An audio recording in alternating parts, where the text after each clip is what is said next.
Temple Shalom in Medford was,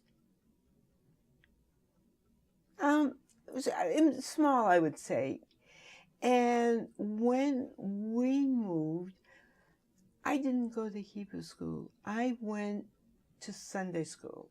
Academics were not the easiest for me, and my parents figured a little less stress. My sisters went to Hebrew school.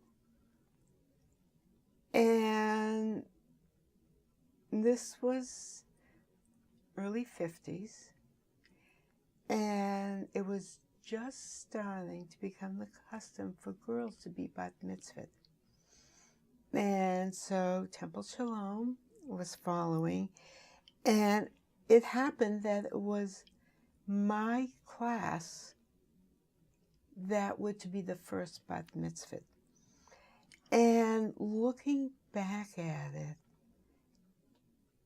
it was so little, but at the time it was so much. Saturday Shabbat services were never part of it. We learned a Haftorah.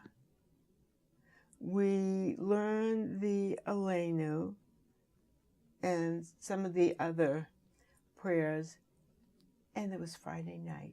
And then there would be a Nonek Shabbat. Afterwards, and the family, my parents, it was in our honor.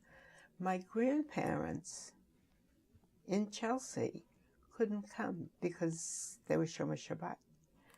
So that I still remember going and reading my Haftorah to my grandparents after my bat mitzvah.